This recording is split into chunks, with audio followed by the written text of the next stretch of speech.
Hello and welcome. Thank you so much for joining me. And thank you to all of you in the chat who are here to join us. And thank you especially to my special guest, Mary Byler. Hello, Mary. Hi, good evening. And for those of you wondering why we went live, then to the 30-second countdown, and then back live again, I'm never sure exactly what order to hit things in. If I hit the countdown and then go live, you end up starting the countdown at about 26 seconds instead of 30. And if I hit go live and then the countdown, it sometimes goes like it did now at this time, where there is that slight gap. But part of the reason I do the countdown is it gives me time to double check that the second tab that I have open is muted, and it gives you a chance to get through your commercial and not miss any of the show. So that's the reason for that. Mary, welcome. Give us just a very brief introduction of yourself, and then I'm going to talk about why I misnamed this show, and then we'll go into a more detailed accounting of your story. I have one sentence. Hi. Hi, everybody. I'm that in all caps, Mary Byler. Thanks. Okay. I mean, like that's the briefest introduction I can do. Okay. But in all reality, so I was born and raised Amish. I lived in 5 different Amish communities. The communities were Old Order and Ape Troyer Amish, and the most conservative one that I lived in is basically like Swartz and Trooper Amish. Okay. So very conservative. Okay. And I escaped in 2004. And there were a lot of things that happened then. And today I speak out to raise awareness. Okay. Yeah, that's good, because a lot of us probably have misconceptions about the Amish. Now, I lived very close to a lot of Amish people. I would see them at the zoo every time we went to the Fort Wayne Zoo. There was a Amish farm market that was just like 3 miles from my house. And we used to go there all the time and buy fresh produce. And they had very good fresh produce. Of course, they had no electricity in the store, so there was no refrigeration, except for they did have one unit that was refrigerated that was run on a generator, because it wasn't a gas powered generator, because you can't have anything gas powered. One thing I Okay. First off, don't tell me about Amish people because right now you're really just like annoying the ever loving crap out of me because you're stereotyping Amish people. Please don't. I'm just telling you my experience. You're saying because they're not allowed to have gasoline powered anything. Ah, That okay. no, The don't. ones that I lived near were that way.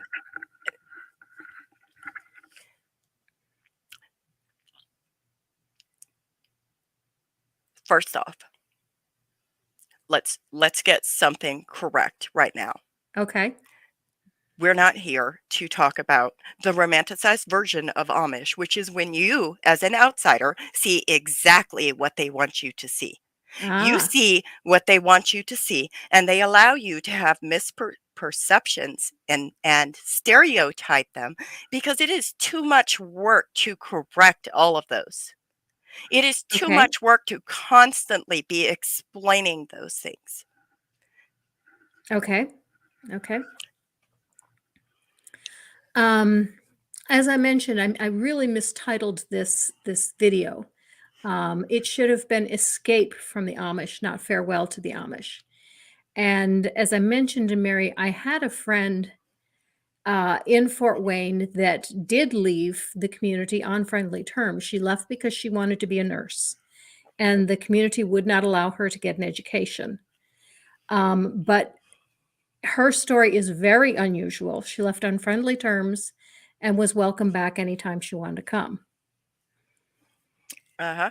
Very unusual. Mhm. But your story is very different. Tell us a bit about your story. Well, so one of the reasons that I speak out so adamantly is literally because I have spent the last 19 years not knowing things, and then having to explain, well, I was Amish, and then people being like, oh, you're using it as an excuse. It's not an excuse, it's a fact. Mhm. Different culture. It's like we moved to a different country. Second off, my second language is English. My first language is PA Dutch. So not only did I experience a different culture, I have spent a lot of time and energy explaining to many different people what is wrong with society's perception of Amish people and what is wrong when people who were never Amish start speaking for us and telling us about our own culture. One, they don't know what they think they know because, as I mentioned in my book, you know, many of us were taught we only tell the outside world what we want them to know. We don't want the world to come in and take our children. Mm. We don't want this or that. Furthermore, there's vast differences between different types of Amish communities. And Mhm. when English people, quite frankly, English people as the outsider looking in, we're not we're literally taught not to correct you. When I was a teenager, I was riding in a van with a taxi driver who started talking about Rumspringa. Mhm. And I opened my mouth to correct him, and I was told and silenced by a look. And then I was told later that we do not correct them. So whatever you saw is exactly what they wanted you to see. Mm, I see. So then what you do is you are actually talking over the voices of actual Amish people to tell us about our culture. And I need the world to stop doing that. That's because it's harmful. It erases our voices. And that has been the popular narrative for so long, promoted by academia, people like Donald Crable, people like Steve Knoll, people like the Elizabeth Young Center for Anabaptist Studies at Elizabethtown College. They speak over the voices of people that actually lived Amish, and they have no idea what that's like. People like Dr. Jeanette Harder, who is a MCUSA Mennonite, to my understanding, they have never lived Amish. They don't know the language, they don't know the culture, and they do immense amounts of harm every single day. They erase our existence, and they have done this for centuries. Do you still consider yourself Amish? Can I extract the DNA that makes me Amish? I don't consider Amish something in your DNA But it because is. I don't think If I am Christian is in a pregnant, person. my risk of having a child with genetic defects is greatly increased because I am Amish, because I was born Amish. So can I Mhm. extract that? Yes, you're right, you're right. The inbreeding among the Amish, you're absolutely right about that point.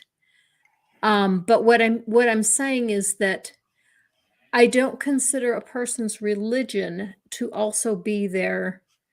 Amish is not just a religion. I see. It's also a business, it's also a culture, it's also a whole different world, and it's also a thing that has resulted in, because of the fact that we have married our second and third cousins for almost 400 years, we have our own genetic disorders. Not only do we have our own genetic disorders, we have a higher occurrence of certain genetic disorders. So Mhm. it's not just the religion. Okay. What are some of the genetic, disorders that are common among the Amish people? Well, one of them is bilar liver disease, or even I have several cousins that are autistic, or there's maple syrup urine disease, or there's a heart defect that causes seemingly healthy children to one day just fall over and die from a heart attack. Mm. Yeah, Does the community acknowledge any of this? sometimes, Okay, sometimes. Depends on things. okay. depends on where the community stands. Mhm. Mhm. You know, we always got to have people who are like, for example, I know for a fact that there's like one Amish community in Wisconsin. I think his name is Dr. DeLine, who was talking about treating Amish patients with one of the rarest, had multiple cases of one of the rarest cases of, I want to say it's high cholesterol. It's called hyperlipidemia, I think. But it's like a very rare strand or a strand of it, and it's genetic, and it's these Amish people in that community specifically have it. Okay. Would you please share as much as you feel comfortable sharing? Obviously, don't go into anything that you're not comfortable with. As much as you can or would like to about why you escaped the Amish community and how you escaped the Amish community. Why did I escape? I never made a good Amish person.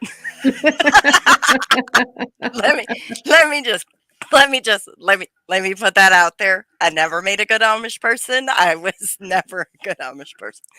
But the thing is I tried to be a good Amish person. Mhm. I was a Mhm. kid. That was all I knew, and I tried, Mhm. and it just didn't work. And then eventually it came down to like the abuse. The reason that I escaped is because of the abuse. The way that I was able to escape is there was one person. There was one person that I was able to confide in who did not go back to the community and tell them what I told them. Instead, they reached out to appropriate resources and connected me with resources that I desperately needed. Mm. And Okay. that empowered me to be able to escape. That's good. That's good. All it takes is one person. Mhm. Mhm. Just just listen.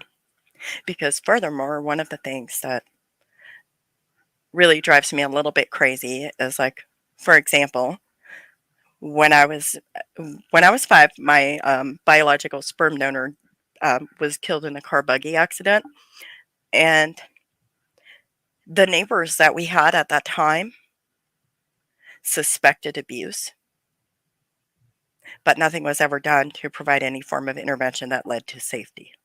Mhm. Nothing. Like they what and I quote, "Well, we didn't know what to do." Furthermore, there was another case where in another Amish community where I was actually taken to an actual medical doctor who did the sexual assault questionnaire on me as a very young child. And they brought my egg donor, my oven in to translate, and she lied to them. Mm. She straight up lied to them. She told me we don't talk about that to outsiders. Mhm. Another misintervention. And then in the last community that I lived in, there was somebody who came over one day and noticed that something was, going on. And after I reported the abuse, they sat me down and fed me dinner and then told me that it was more important for them to maintain their business relationships with their Amish neighbors than it was to report child abuse. Yeah. Some people are real jerks, It's and they real have no interesting. priorities and no morality. I really feel like the no morality really comes into play there. Mhm. I mean, because what does that say about them? What kind of people do that? Mhm. Mhm.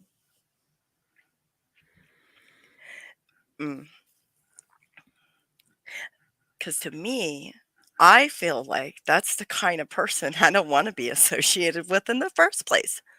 And furthermore, if you talk about the child abuse going on in this country, going on in the world, how many people are sitting there and watching children be abused and doing absolutely nothing to help those children? Yeah. Yeah, you're right. How many more children are just like I was? That's a question I ask myself frequently. Mhm. That's And the basis for the mandatory reporting laws that have come out. yep.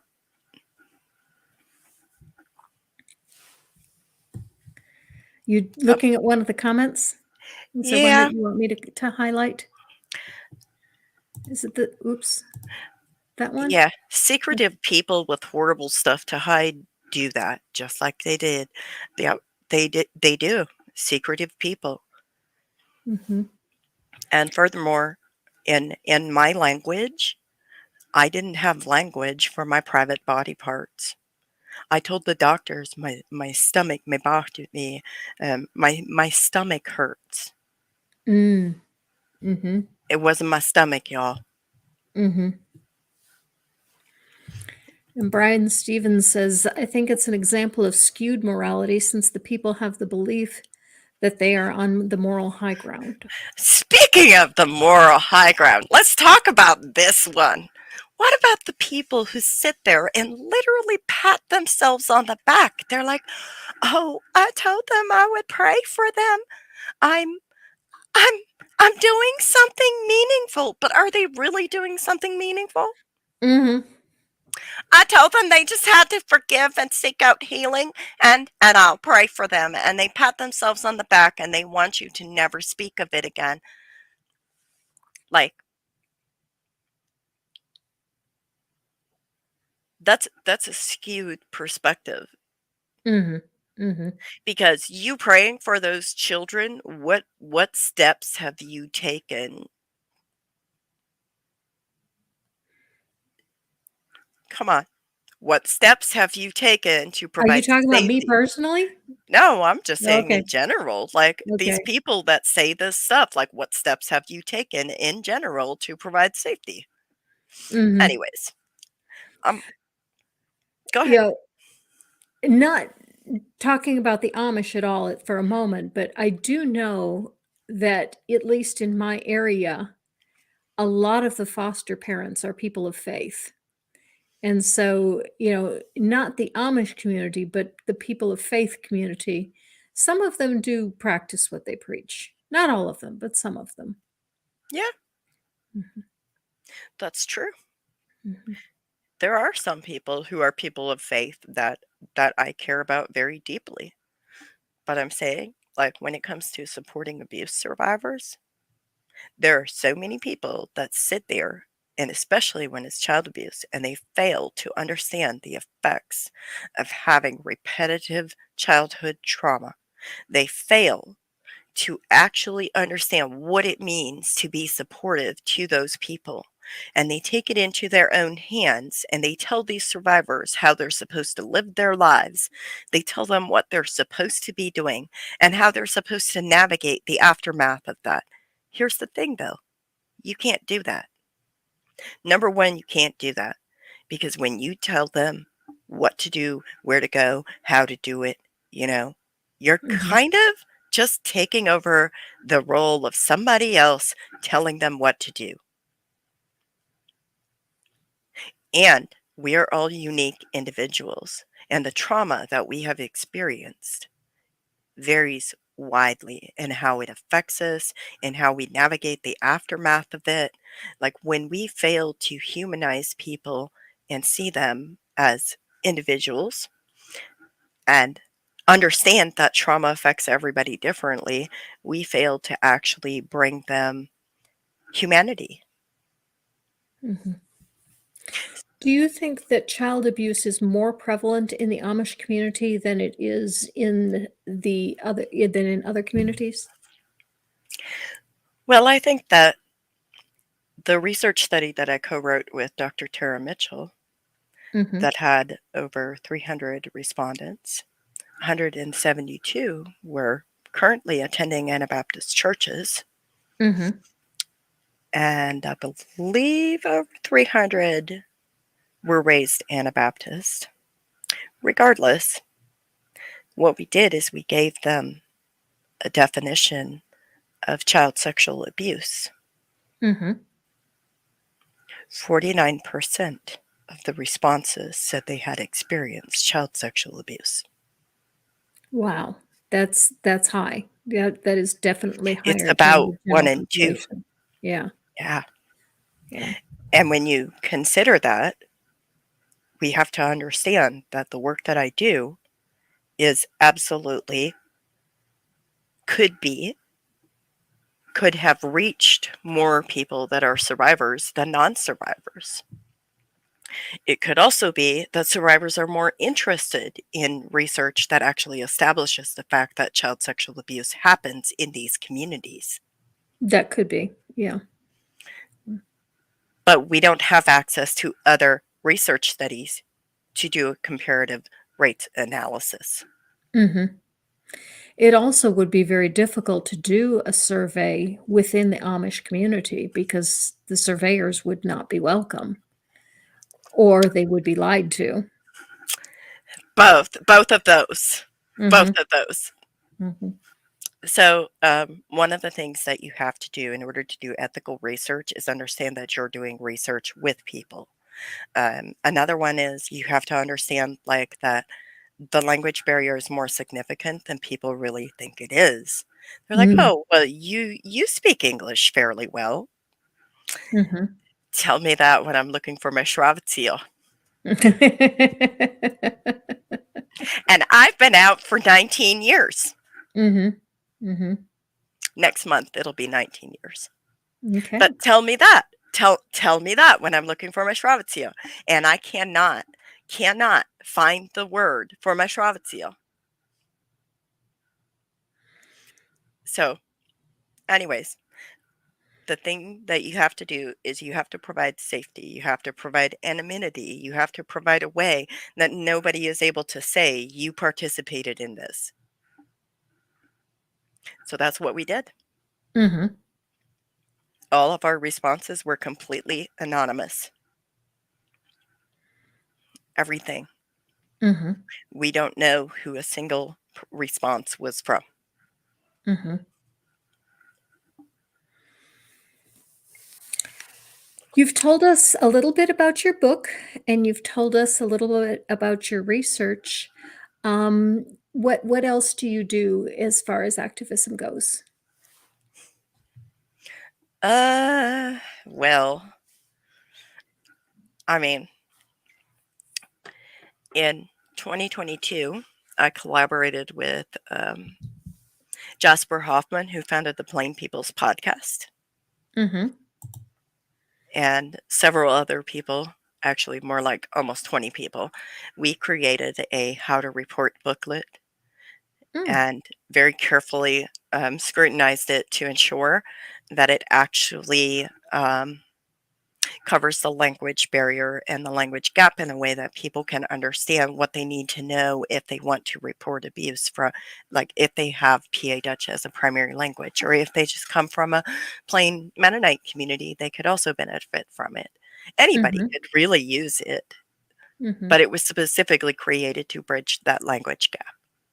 Mhm. I wanna comment about Dan D's, super chat. Thank you for the super chat. Mandatory laws only apply to people who follow the law. Some people think they are under a different law. And, you are so right. As a CAJA, as a court-appointed juvenile advocate, I am a mandatory reporter. Hmm. And a child that I am a CAJA for reported to me that he was being physically abused by his foster parents. So I reported that to DHR. And the attorney for the foster parents, when we were in court, asked me why I reported this to DHR. Well, I'm a mandatory reporter. Is well, just because you're a mandatory reporter doesn't mean you have to report this. Yes, Yeah, it it does. It kind actually does. It actually does. of does. But yeah, Wow. he really got on me for reporting this because the social worker that came out and looked at the child didn't think that the bruise looked like physical abuse. It was I take it back. It wasn't a bruise. It was a bump. He had a bump on his head, and he told me that he'd been smacked. And but the social worker that came out looked at it and said it looked like a mosquito bite. So that was the end of that. And, fine. But, that's why the attorney was so on me. Well, how could you not recognize the difference between a bump on the head being a smack and a bump on the head being a mosquito No, bite? it doesn't matter. Mhm. If you suspect abuse, you're required to report it. That is what Exactly. the mandated reporter laws mean, which also means Exactly. that if you're in many states, if you're in a position of trust, and let me just let me just go here for a minute. Did you know, or how would you feel if there's Amish teachers that do not know that they are mandated to report abuse or suspected abuse in the states that they live in? Oh, that doesn't surprise me at all. Um, yeah, I've seen some of those Amish schools when I've been out on my bike, and any children in the area that are not Amish don't go to those schools. They go to the county schools. Yeah, only the Amish go to those schools, and I'm sure that they are very limited in what the teachers are very limited in what they're told about what their role is in society. So that doesn't surprise me at all. Well, it's overseen by the school board and the church, so, the ministry oversees it, so at the end of the day, Right. the entire curriculum is still controlled by the church. Exactly. It's not overseen by the government at all. No, and that's kind of a problem Mhm. because, like, we also don't know how civics work, Mhm. Mhm. and not for a lack of, like, intelligence, but for a lack of access to information. Johnny Rapine asks, "Have you considered a leaflet drop in Pennsylvania Dutch at the various communities? I don't know what the next steps would be in getting people, especially assault victims, out there." Johnny, PA Dutch is a spoken only language. It is not actually a written language. It is Hmm. a language of oppression. Secondly, the booklets that we made a few booklets. We made like how to report types of abuse, and I forget what the other ones are, but they're all on my website. If you look at printable resources, any of those are available for download to be printed by anybody, to be circulated by anybody in any of the various communities that they may Mm. be around. Mhm. Typically, I suggest that people put them in public places. Yeah, because they can be helpful for people. Mhm. Mhm. Uh, Johnny asks a question that I think might possibly touch a nerve, which is, during your time out, have you watched The Village? One, I don't know what the village is. I don't Okay. care. But Mm. I will tell you The Handmaid's Tale. I lived it. Mhm. I was property. My voice was given to me by the men in control of me.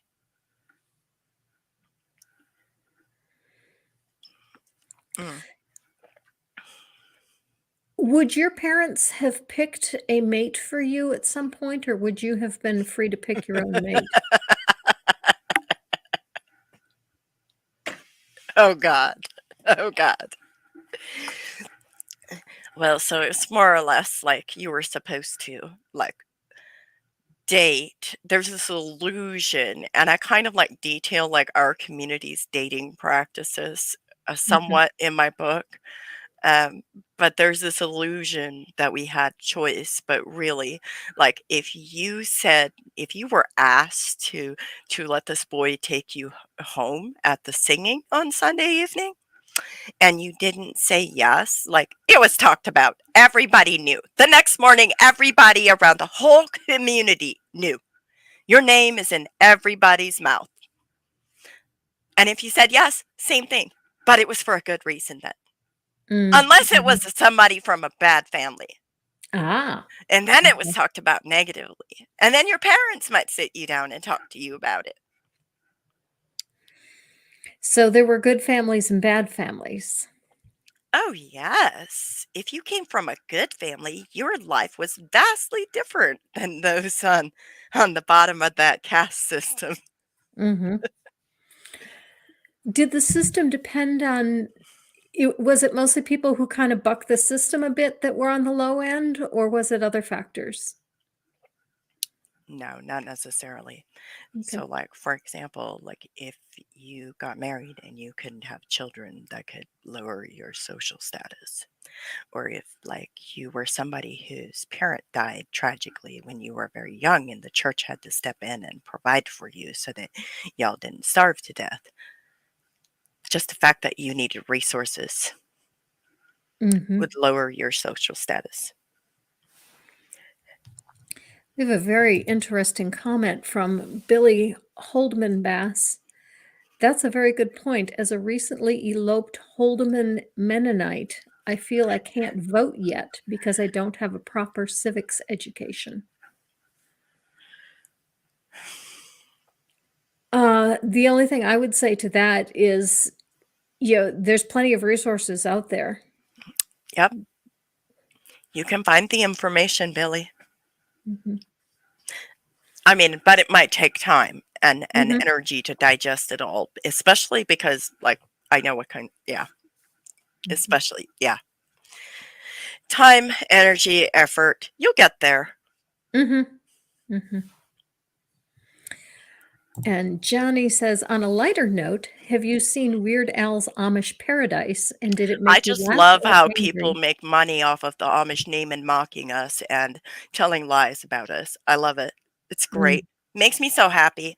I love hearing about all of those stereotypical movies and TV shows. I just love it.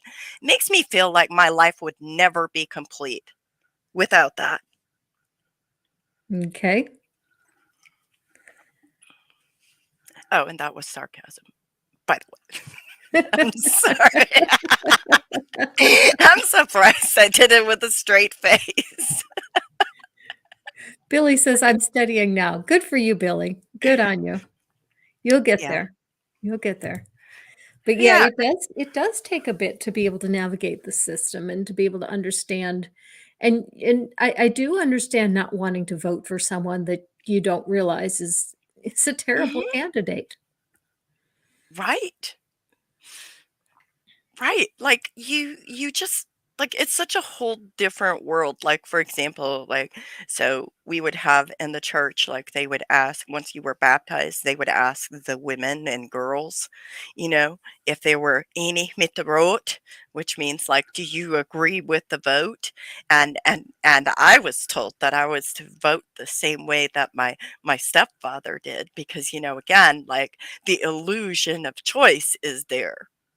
Mm, So, like, that's kind of like the idea of civics that I mhm. had, like, that's kind of like I didn't really know anything about politics until I went to college. Um, you mentioned stepfather. Did your sperm donor die when you were young? Yes, when I was 5. Okay, okay. And was that an accident? I my sperm donor and my uncle and my 7-year-old cousin, we had went fishing, and they were on the way home,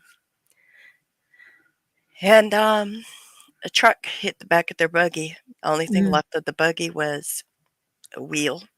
mhm, The horse was mhm, killed. My 7-year-old cousin was killed on impact. mhm. My uncle died the next morning, and my sperm donor died that night. I'm sorry for those losses.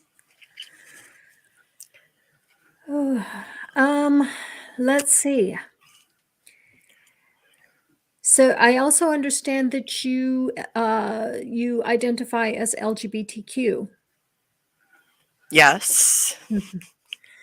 And did that come out while you were still in the Amish community? Yes. Okay. I mean, technically, and I don't really talk about this a lot because it's really traumatic for me to talk about it, Okay. but Okay. I did write about it in my book more Okay. in depth. Um, I think that it does need to be known that queer and LGBTQ Amish do exist. Mhm. And just because people may be forced into a closet doesn't mean they don't exist. but it was terrible what was done to me, and I don't know that I'm really in a space to relive that Yeah, specific well, event. yeah, don't do that if that's not Thank you. comfortable. Um, I was just more interested in how prevalent that is, and are many of them able to escape? I actually know queer Amish that literally stay in their Amish communities and homes because if they did escape, then they would lose their families. Mhm. Yeah. So, how prevalent it is, I don't know. Okay. We don't even have, like, we just, again, like the narrative has always been because of the strict gender roles that are enforced in the communities, it almost seems like we have been completely erased from like research and academia and much of media. Mhm. But you know what I did a couple years ago? Hmm. Me and my friend James Swartz started a podcast called Plain Rainbows, and we tell the stories of LGBTQ Amish and Anabaptists. Oh, nice. And we're about to start recording for our third season. Okay. It's small, but it's really crucial that we tell our stories. Mhm. Mhm. Absolutely. Sandy asks, "Where can we buy Mary's book?" And the answer is there is a link to Amazon in the description. It's the third link under Mary's name. And the Kindle copy of the book is actually free. Um, Oh, is it? that's what Amazon says. It's free on Kindle Unlimited, if I remember right. I'll go Okay. look. But it's only $2.99 to buy the Kindle copy. Mhm.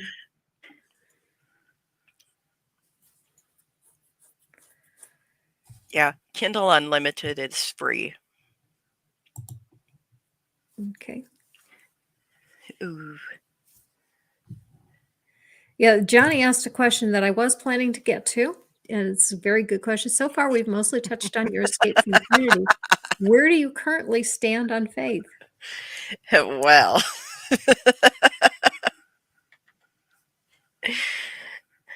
I mean, here's the thing. I find it very difficult to believe that if there was a God,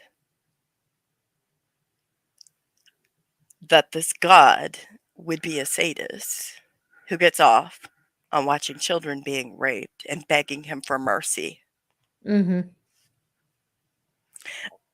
I kind of feel like there's a little bit of an issue of credibility, just a smidge, slight smidge.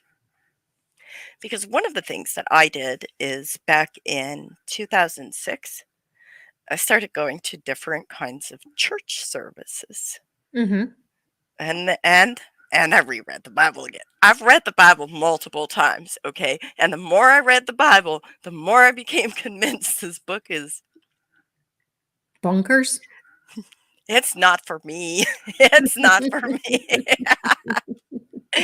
um, but eventually, it led me down this path of where I started identifying as I'm not a believer. And even if you were to present me with absolute proof that your God is real, your Christian God in the Bible is real, I still would never worship him because Mhm. why the fuck would ooh, why would Oh, I you're want to fine. You're worship fine.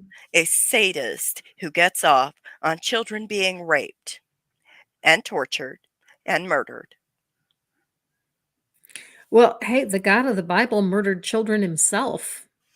I know. That's what I'm saying. Mhm. Like he gets off on this. Like he's Mhm. a sadist. Like Mm. yeah. Do you believe that there is an afterlife?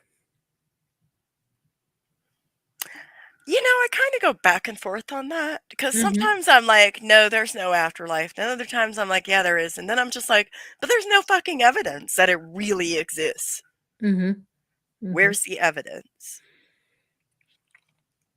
I don't think we know enough to know whether there's an afterlife or not. Billy says, I'm so excited for the next season of Plain Rainbows. I wouldn't have left without the good information on there. So you've been doing some good work there. I always say I'm just doing the Lord's work and shining my light. Not sarcastic. Jacob Thank you, Ebersol says Billy. fairy tale book. Yes, it is a book of fairy tales, but they're horror stories, really. There, that's what Sandy said. Bible is a huge book of horror stories. Yeah, it really is. I Mm. mean, like, and furthermore, like, here's the thing though, is like I don't knock people for believing in it. If they want to believe in it, that's on them. That is their journey. I don't care what you believe, but you know what?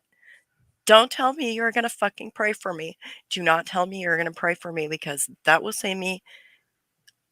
I've literally cut people off for telling me I will pray for you.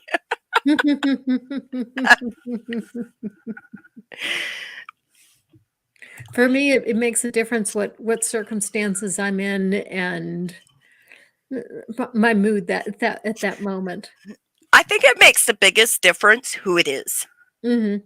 If you're Mhm. some random person on the internet who thinks you know me because you watched the documentary Sins of the Amish, or you read my book, or you read some newspaper article about me, or you watched some podcast about me, don't come tell me you're going to pray for me.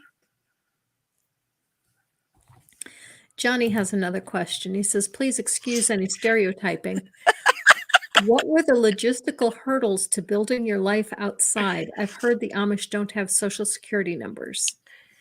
Okay. Well, I actually didn't have a birth certificate. Mm. I didn't have a social security number, and I didn't have any form of identification. It was a lot. Yeah, that would I be didn't have really an hard. education. Mhm. Imagine trying to get a job and trying to build a resume, which you've never done, and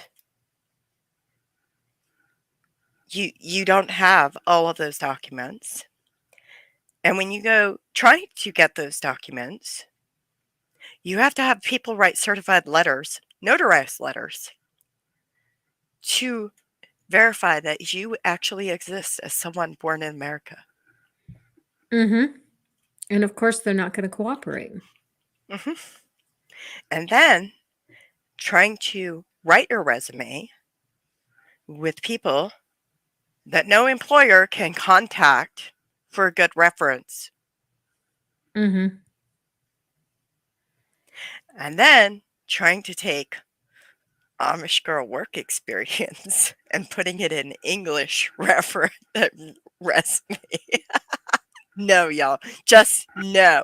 No. It was awful. It was awful. Trying to translate that to this is like it's like two whole new worlds, different worlds. And it doesn't mean that one is better than the other or one is worse than the other. It's just different. And trying to get those to translate and kind of mesh in the middle, it's a journey. Mhm.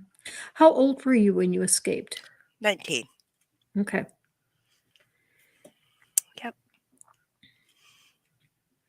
How And long did it take you to get into college?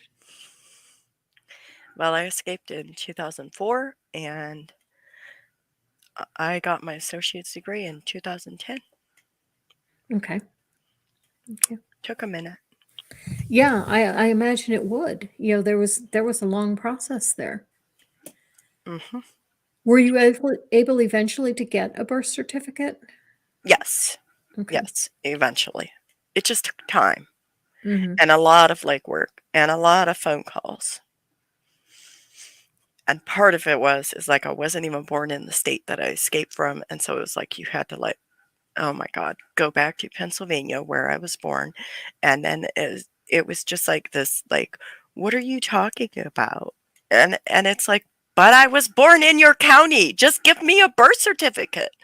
I need this. I Mhm. need this. Like, yeah.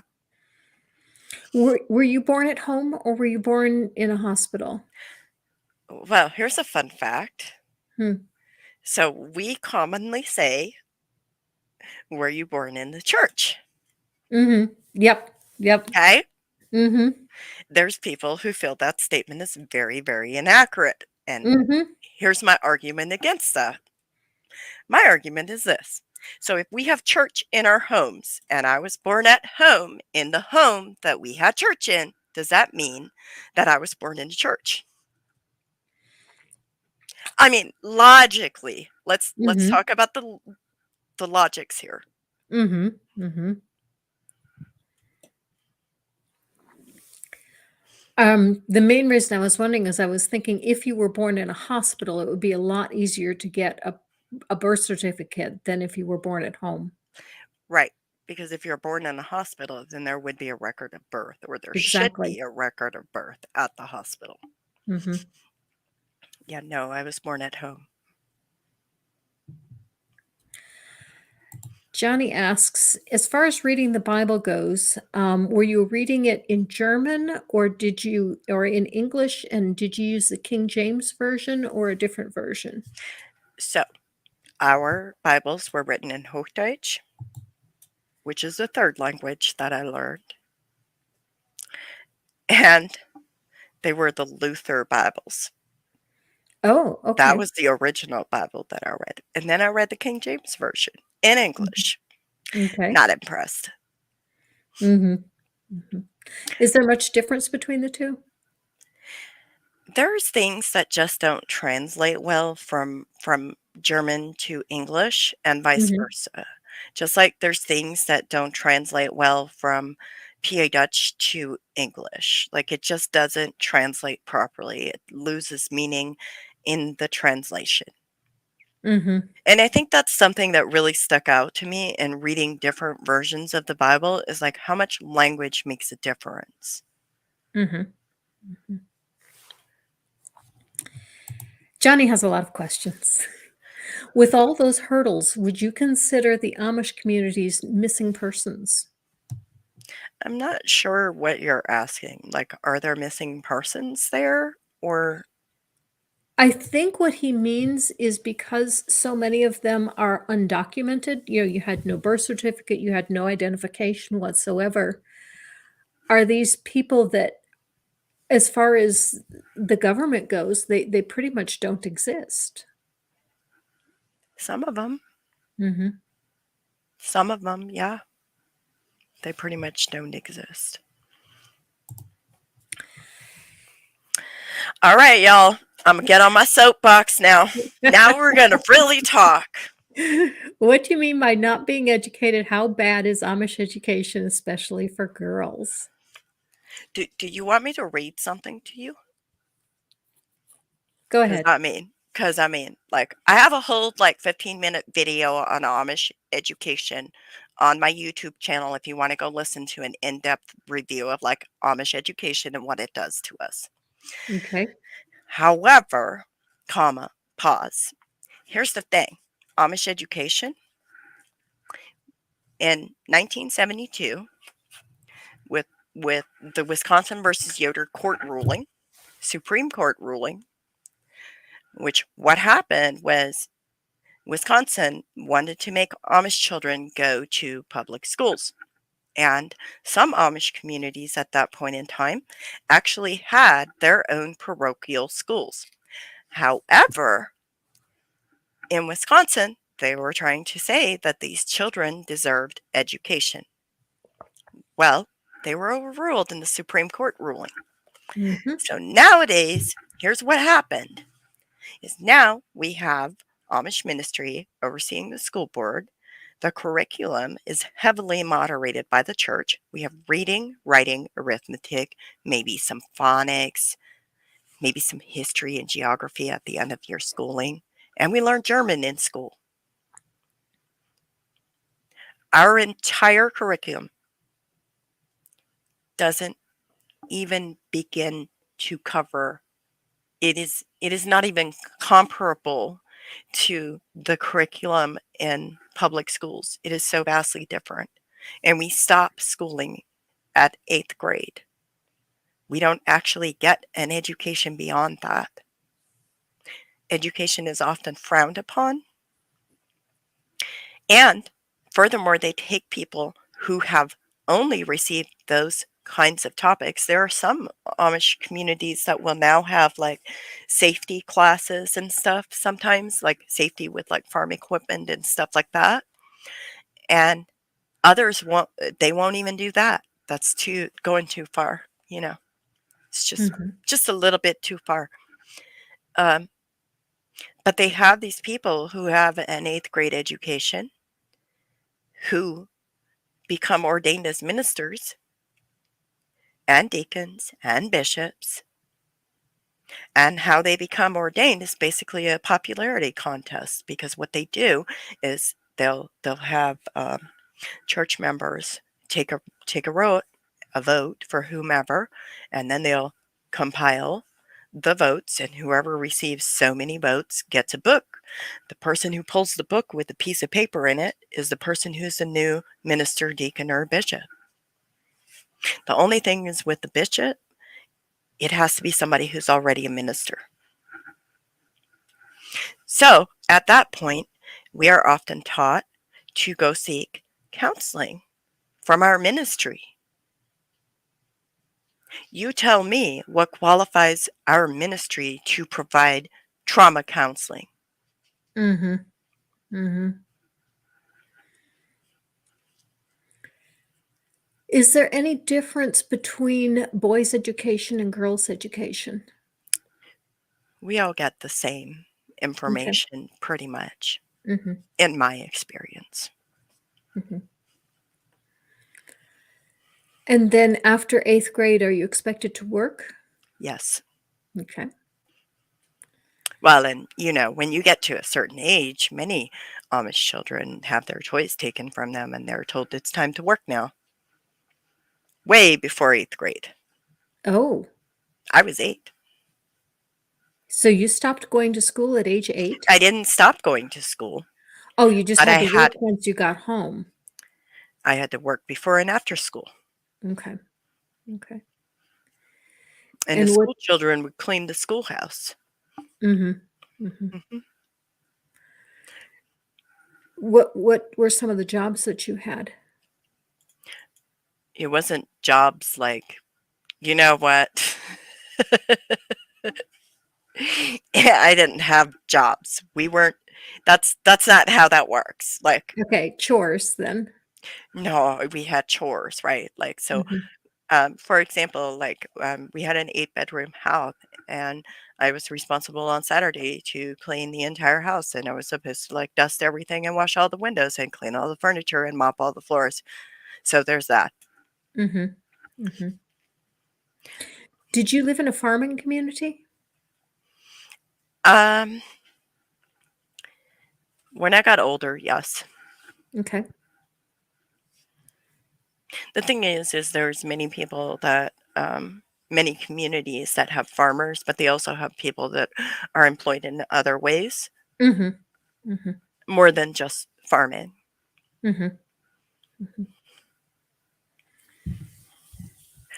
Or also like your daily chores would also be like, for example, imagine getting up at 4:30 in the morning and then going out to the barn. First you have to get dressed in you have your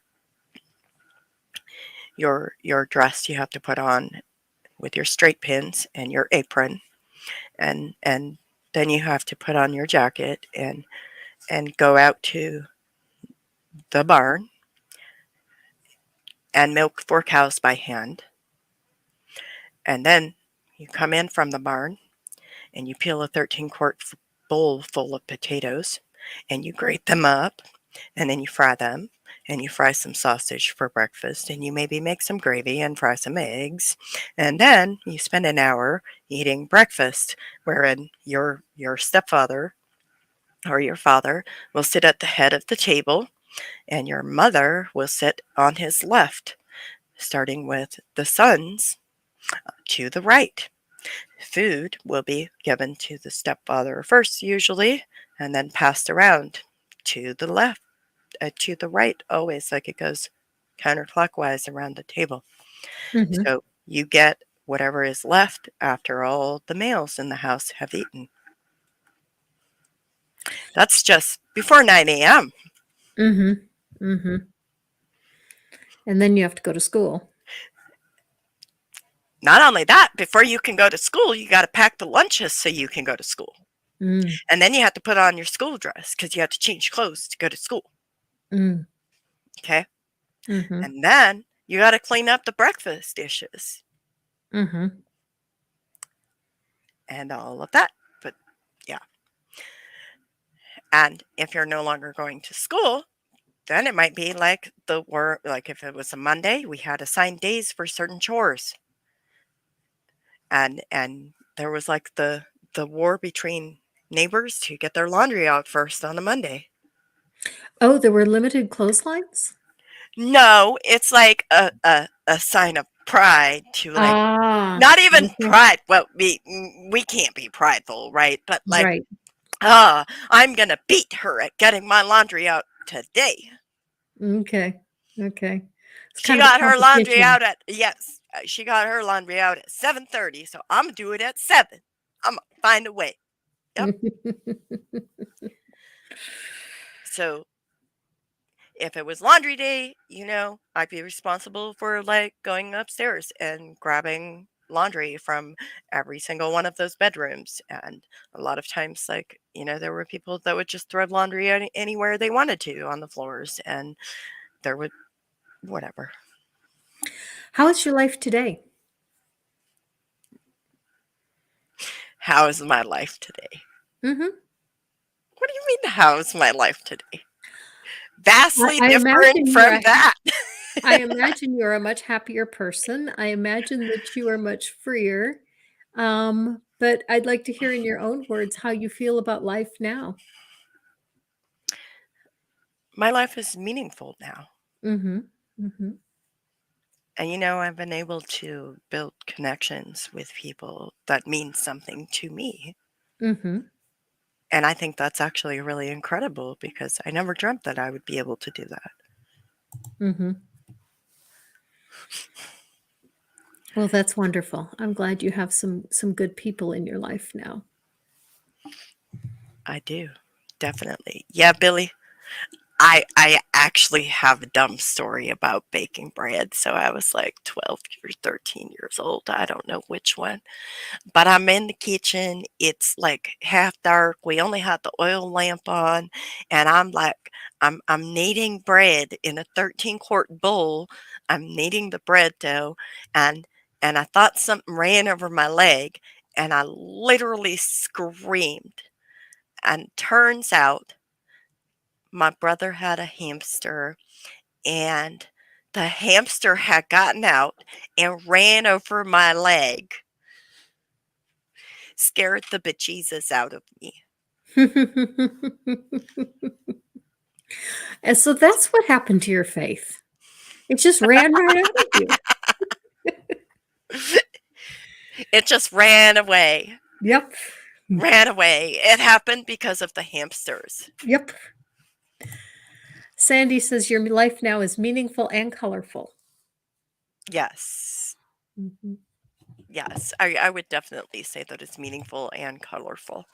I mean, I've gotten to connect with people who are like-minded. Like I never dreamt that one day there would be a community of like Anabaptists born or raised or joined people that actually escape, or they kind of come together in the way that I've seen some of us come together.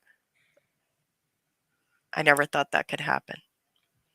Here's another comment that, while definitely true, is probably going to touch a nerve with you as well. There's nothing wrong with children having chores, but that sounds like child abuse. I would even call it a form of slavery. Well, don't you know women are lesser beings? And when you get married, and I quote, you must do whatever your husband says whenever he says, inside the bedroom and outside the bedroom. Mhm. Mhm. And when I listen to a neighbor lady that had 14 children confess in church on her knees that she sinned greatly by not upholding her marriage bed properly, what do you think I was terrified of?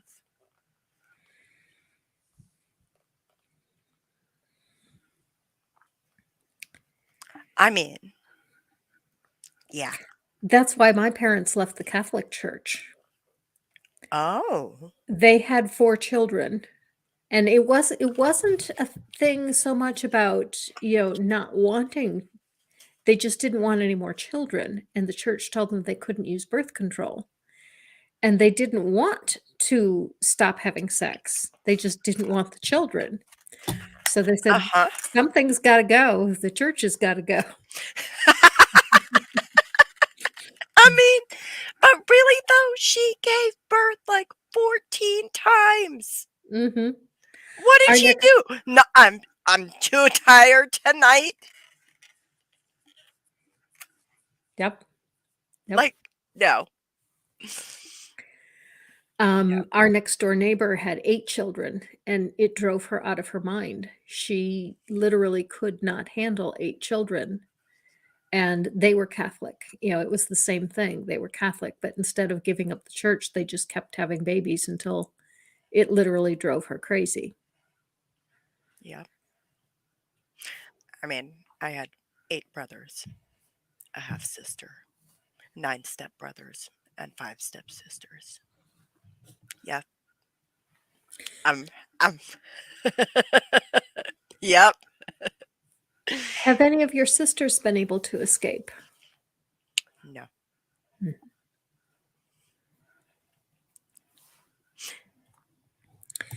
Lubular says a hamster stole your faith and ran off with it. I mean, the other option is they prayed so much for me, this is what their deity wants if he exists. Mhm. Mhm.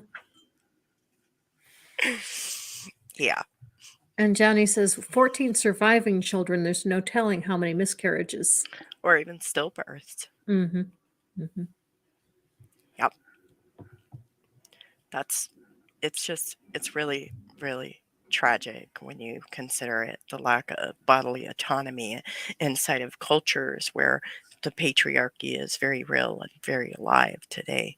And furthermore, where they are high control groups where women are viewed as lesser beings, where they're kind of like, second class citizens, where they don't have the rights. Like a lot of people who escape our communities may not even know that they can have a bank account without a man.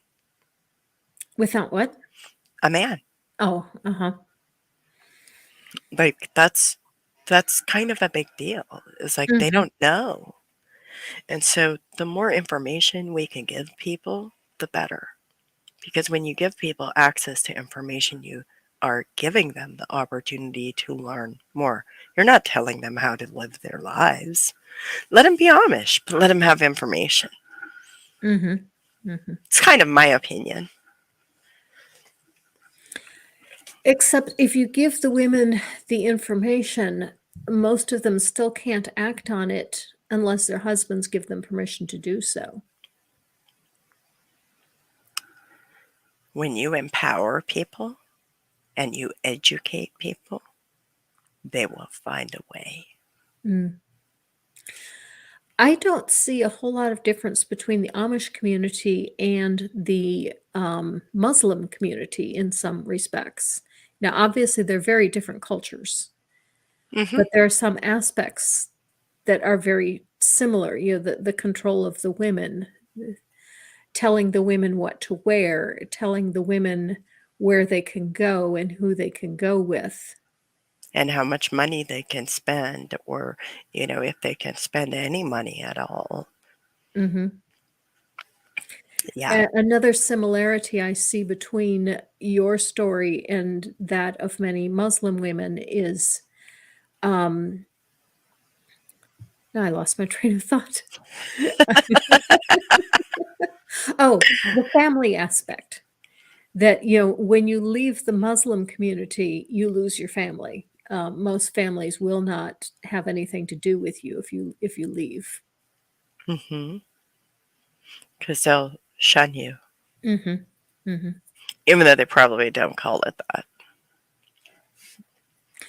Because And there's even some regular Christian sects that will shun people for leaving.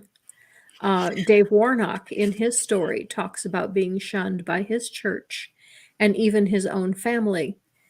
Um, and he actually didn't even do anything. I mean, he hadn't even left yet. He didn't leave until years later. Mhm.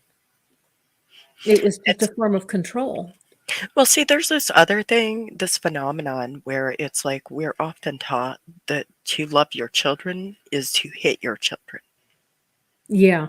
Yeah. If you really think about the way that many conservative groups preach, spare the rod, spoil the child, and how they promote that, they're actually promoting child abuse. Oh, yeah. There's no question about it.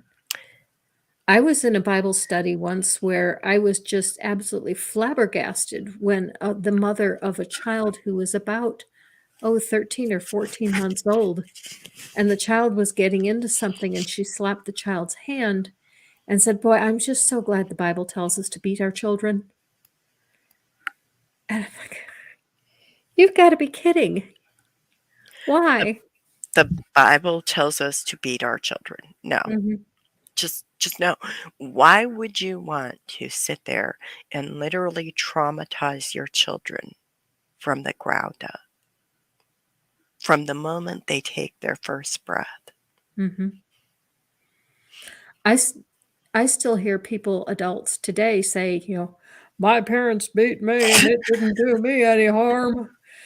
Right. Yeah, That's it did. that's why I don't feel like that's a trauma response at all whatsoever. Mhm. Insert more sarcasm. I mean, but it is when you think about it, that whole like the mentality of like, well, I survived that and that didn't harm me, blah blah blah blah blah. Like that's the lies that they're telling themselves because denial isn't it a very strong coping mechanism? Mhm. Mhm. And it is a trauma response. And that's what they've been telling themselves to survive what was done to them. But then they end up repeating the cycle because they refuse to acknowledge the truth and what actually happened to them. Mhm. Mhm. It says, "I hate that excuse for justifying hitting kids." And it Jer says, "Yeah, it did. It just made you think it's okay to hit Yep, people." it Mhm. really did. Mhm. It is teaching to sit there and teach people that to hit your kids is to love them is one to teach them that love is pain and two it teaches them that not only is love pain but violence is the answer.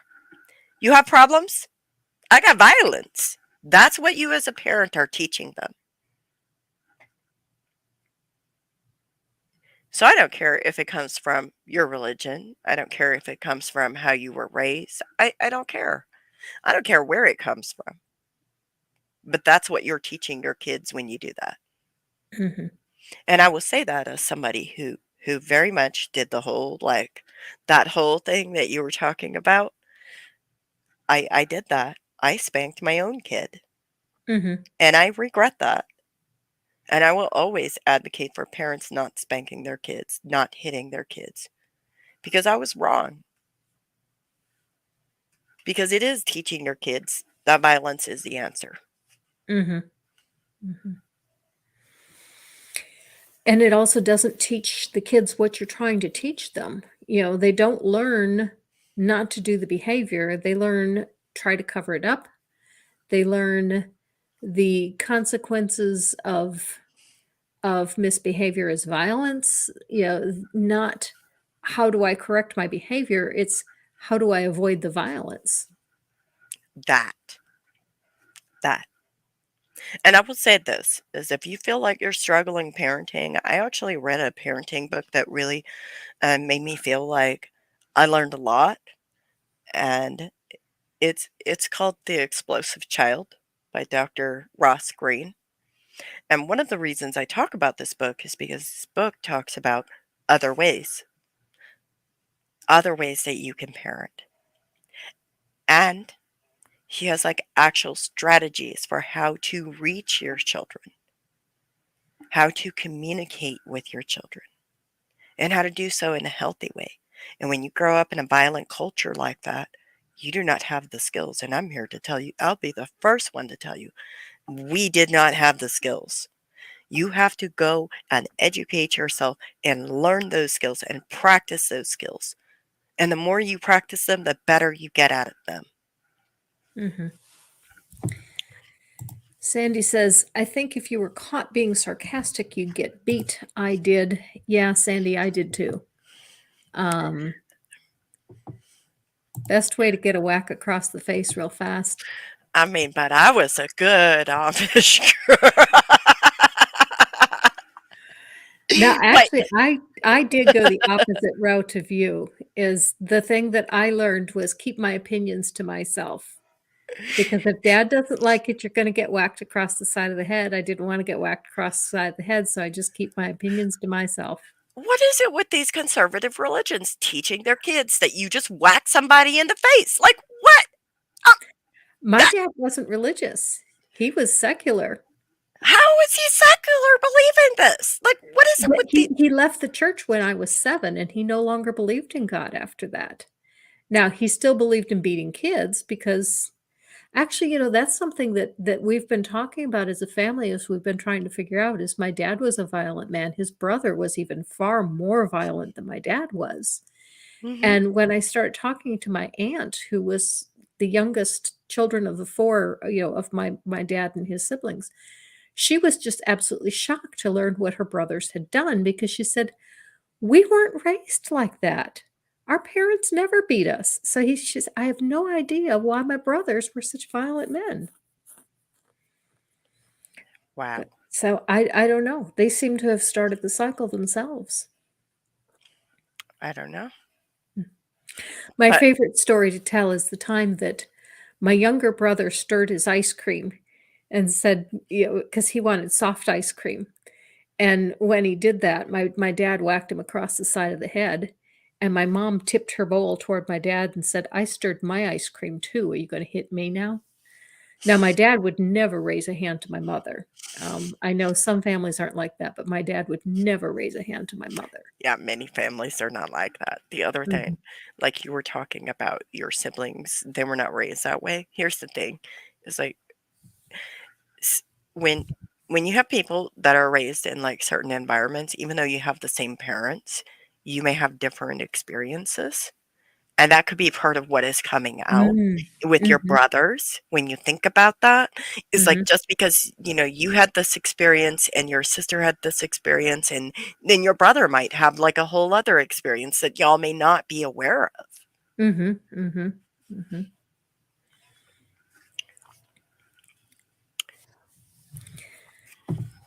Sandy, we went the same route I did. Oh, I learned real fast to stay silent at home.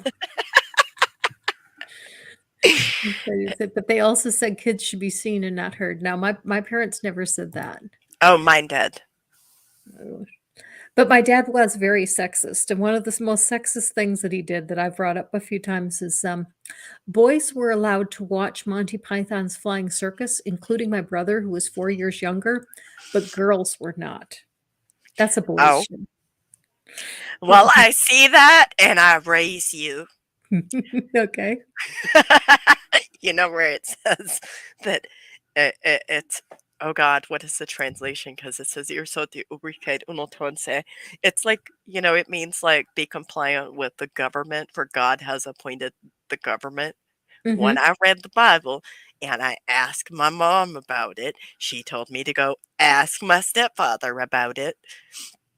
But hidden for me, because I'm like, I got questions. I got questions.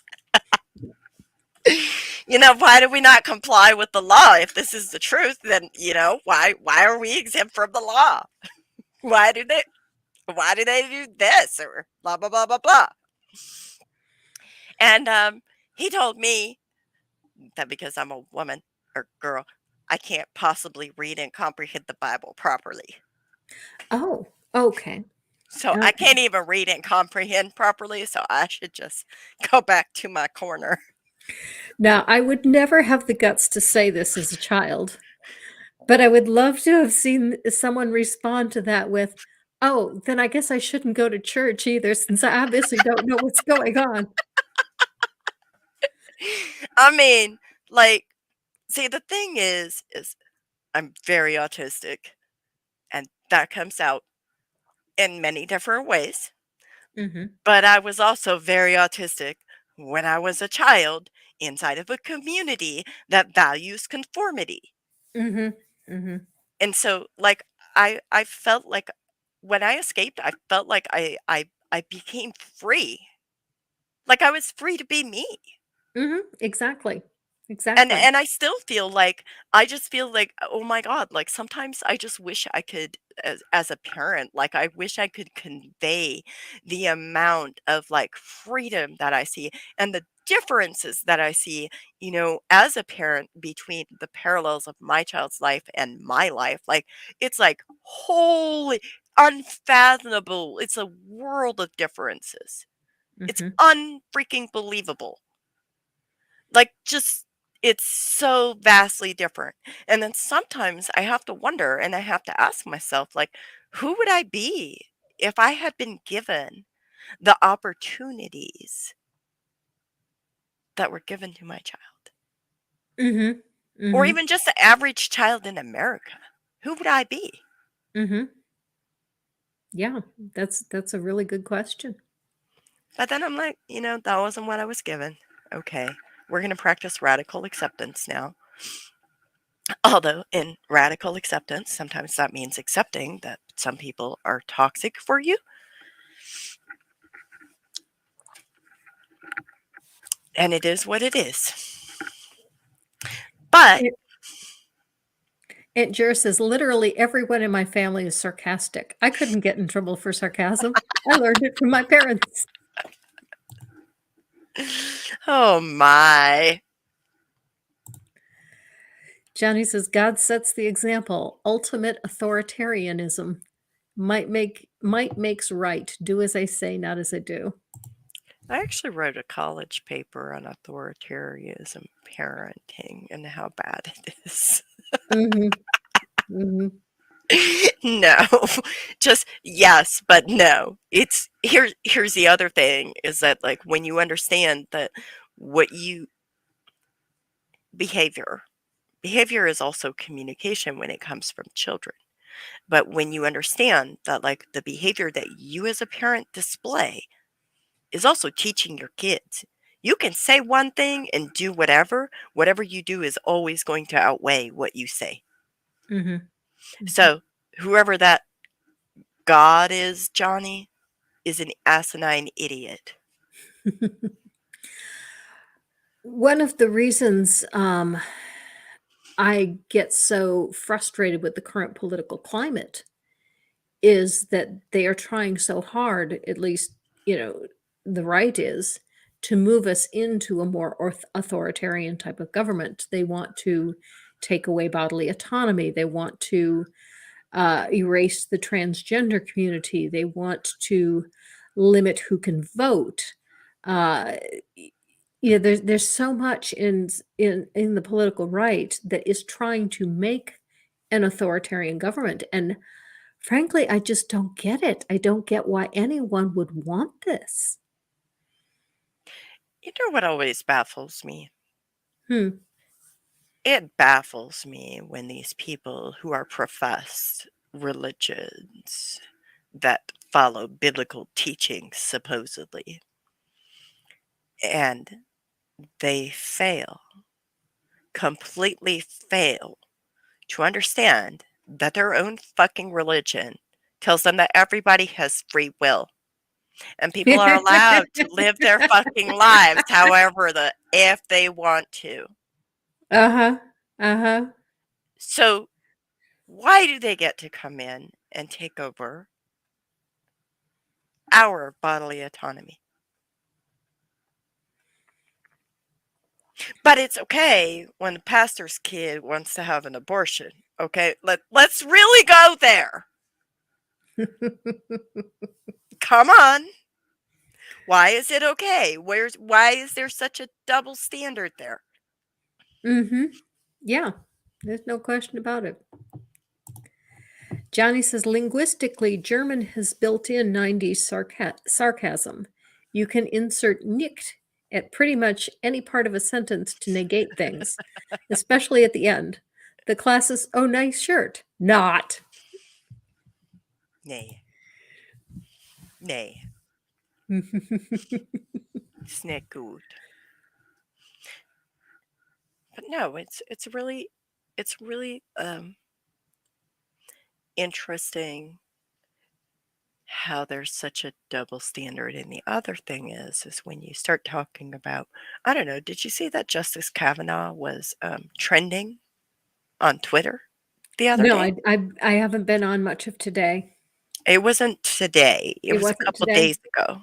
It was Okay. a couple days ago. Apparently, there was a documentary made at the Sundance Film Festival. It's going to be displayed or something that Mhm. kind of goes into his victims of the women that he sexually assaulted.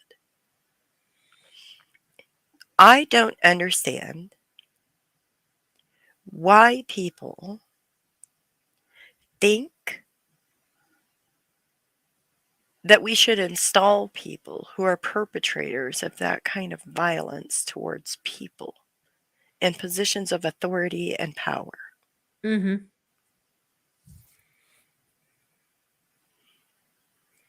And I mean, like, when you have people like that in positions of authority and power and privilege, they tend to, especially when they make rulings. Yeah, that's the one. That's the one. I would Mm. agree with that. People have free will, women aren't people. No, we're property. Just like I Mhm. was in my Amish community. We're just property. Like that's it. But I also feel like the people who sit here and want to install a religious government, they failed to understand history. They fail to understand what happens when you do that. They fail to understand what happened in Germany. And not only are they failing to understand, either they're willfully ignorant or they're burying their heads in the sand. Because there is no excuse for not going out and finding the information.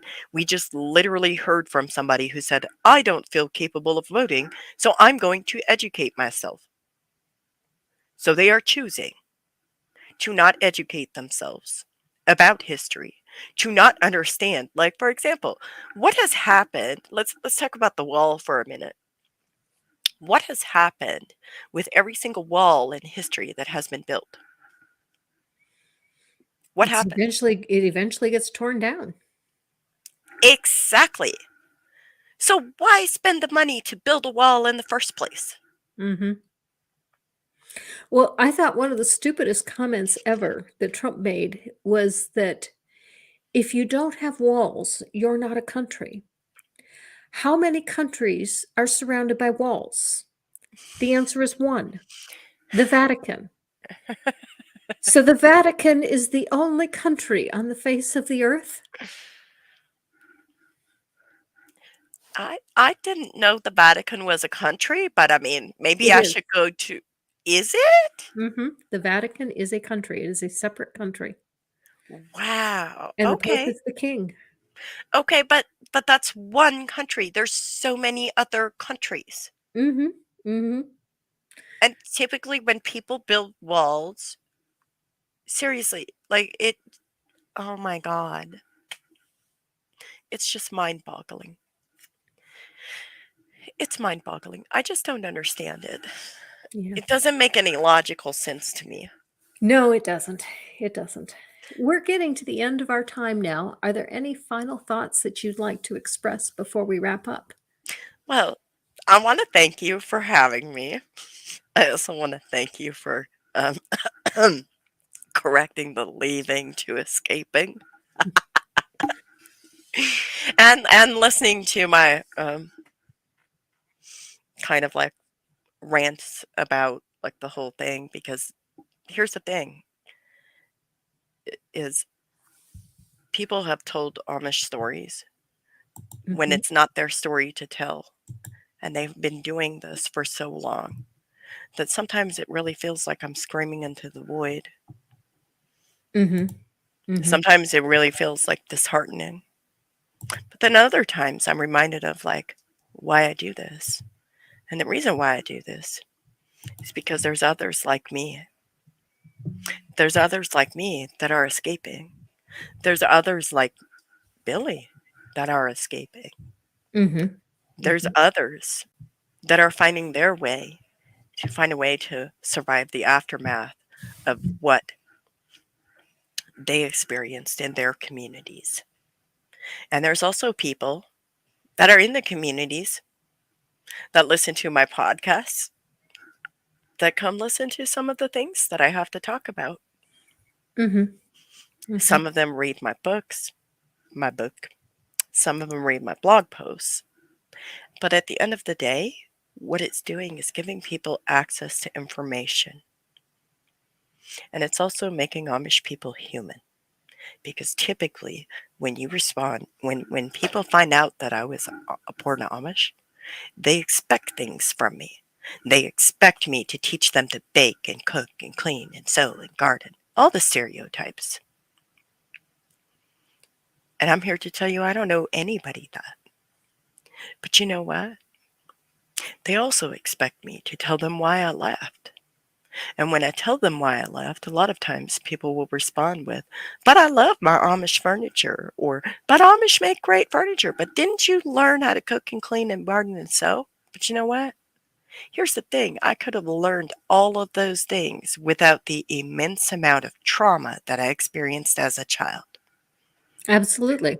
I So, mean, I learned all those things with with bingo! just a I mean, little some of the trauma that you experienced, but not anywhere I mean, we're not going maybe to trauma 5%. measure Right, right. different trauma, yes, but you can learn all of these things. Um, but anyways, I just want to thank all of you for listening. I appreciate it, and I hope to talk to you sometime soon. Hopefully, we can have coffee on my podcast. It would be kind of fun, Mhm. and we can talk about your life. Yep. Yep. And, tell us if there's anything you'd like to shill for, obviously, we've talked about your book, and we've talked about some of your work. Do you have anything coming up on your podcast or anything else that you'd like to mention?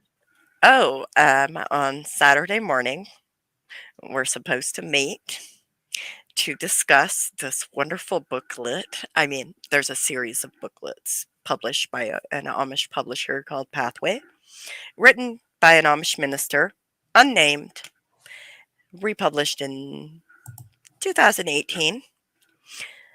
The booklet that we're discussing on Saturday belongs to the sacred subjects.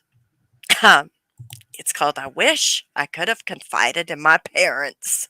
Mm, mm, It promises to be a hot mess, y'all. A hot mess. m'kay. It sounds interesting. It sounds like it would be a lot of fun We're to going to do. be talking about the reasons for marriage. Mm, mhm, That's one of the things that mhm, probably will come up. It's in my notes. mhm, mhm, It'll be interesting. mhm. It sounds like it. Sounds like it'll be a good show. Coming up on Saturday, I have a special stream at 2 p.m. And the reason I'm doing a 2 p.m. Saturday stream is my guests are in the UK, and it is currently about 3 a.m. in the UK. And so this time is an absolutely horrid time for them to stream. Um, and we are going to do the philosophy of time.